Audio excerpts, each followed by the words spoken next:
আসসালামু আলাইকুম, সবাইকে স্বাগত জানাচ্ছি আমার সাদাসিধে কথায়।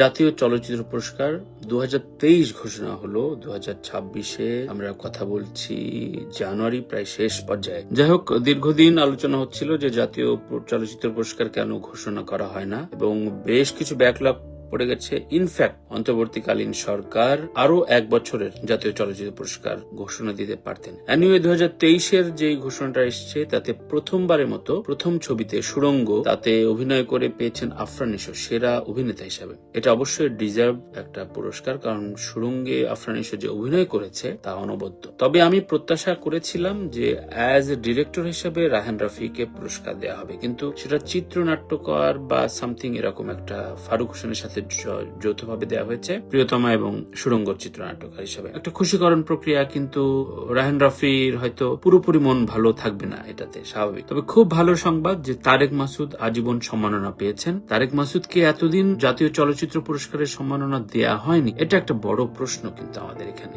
কিন্তু তারপরও ওই যে প্রশ্নগুলো থেকে যায়, প্রশ্নগুলো থাকে বলেই আমরা এক উদ্ভট জাতি। প্রিন্স মাহমুদ, আমি প্রিন্স মাহমুদ সম্পর্কে লিখেছি। প্রিন্স মাহমুদ আমার দীর্ঘদিনের সুহৃদ, আমার ভাই, আমি তার ভক্ত। আমরা একসাথে কাজ করেছি, অনেক দিন অনেক রাত আমরা আড্ডা করে রাত পার করেছি। আমাদের সাথে মিষ্টি মধুর অম্ল মধুর একটা সম্পর্ক। এবং প্রিন্স মাহমুদ, আমি বলি যে একালের আধুনিক গানের কিংবদন্তি এবং সুরের যুবরাজ, এবং এই মানুষটার মূলত এখন 21শে পদক হাতে নেওয়ার সময়। তার যে ম্যাচুরিটি, তার যে এন্ডোর্সমেন্ট বাংলা গানে, প্রিন্স মাহমুদ যে যতগুলো গান দিয়েছেন, ধরেন আমরা তো গান লিখে সুর করি, কিন্তু মানে ঈর্ষাকেও ছাড়া যায়। মানে আমরা হয়তো 5 লাইন লিখে সুর করি, কিছু গান হয়তো মাঝারি ধরনের জনপ্রিয়তা পেয়েছে, কিন্তু প্রিন্স মাহমুদের একটা দুটো লাইন এক একটা গানে তখন মনে হয় ও কেমনে লেখে। সো এরকম ঈর্ষা জাগানো এই লেভেলের সুরকার, এই লেভেলের গীতিকার বাংলাদেশে সত্যিকার অর্থেই আর আসবে না। প্রিন্স মাহমুদ অনবদ্য। তো সেখানে এত দীর্ঘকাল পরে ওই যে বাংলাদেশে জাতীয় চলচ্চিত্র পুরস্কার,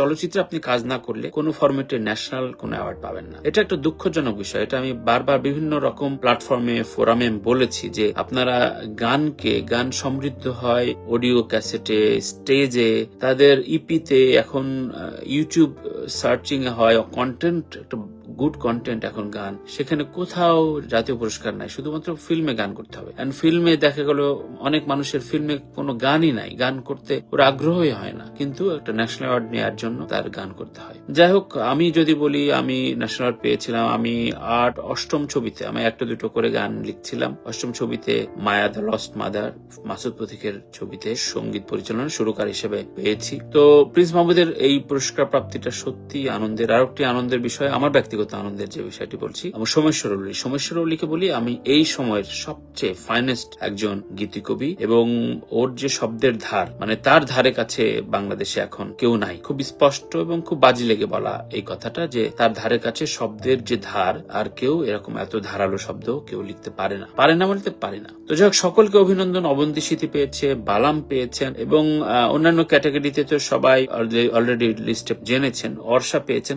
কিন্তু আমি মমকে প্রত্যাশা করেছিলাম। একই সাথে ওরা 7 জন ছবিতে অন্তত যে কোনো একটা ক্রাইটেরিয়া, খিজির হায়াত খানকে আমি চাচ্ছিলাম যে হি ডিজার্ভ, কারণ এই ছবিটা করতে গিয়ে তার নাস্তানাবুদ হতে হয়েছে, কিন্তু দেশের পক্ষে, দেশের হয়ে এত বড় বাজেটের ছবি একা টেনেছেন এবং ভালো বানিয়েছেন ছবিটি। যাই হোক, সবকিছু ঠিকঠাক কোনো আমলেই আসলে অস্কার অ্যাওয়ার্ডও হয় না, সেখানেও বিভিন্ন রকম আলোচনা সমালোচনা, হয়তো আমি যেভাবে দেখছি অন্যরা অন্যভাবে দেখছেন। সকলকে অভিনন্দন। এবং একটা বলই থাকে, গত প্রত্যেক সরকার আমলে এক একটা বলই থাকে, এবং সরকারের চাইতে বড় কথা সিন্ডিকেট থাকে। সিন্ডিকেটে একাধিক পুরস্কার প্রতি বছর পেয়ে যায়। এটা ভাঙা হয়েছে, এটা সবচেয়ে সুখের ব্যাপার। জাতীয় চলচ্চিত্র পুরস্কার প্রাপ্ত সকলকে আমার প্রাণ ঢালা অভিনন্দন জানাচ্ছি। নিশ্চয়ই এটি ভীষণ আনন্দের, কারণ আমি যেদিন গেজেট ঘোষণা হয় তারপর দিন থেকে আমি এদিন হাসপাতালে ছিলাম। তার আগের 2-3 দিন আমার প্রচন্ড কোভিডে আক্রান্ত হয়েছিল, এবং ডাক্তাররা বলেছিল আমার সার্ভাইভ করার কোনো প্রশ্ন আসে না। কিন্তু যেদিন আমি শুনলাম যে আমি জাতীয় চলচ্চিত্র পুরস্কার পেয়েছি হাসপাতালে বেডে, তখন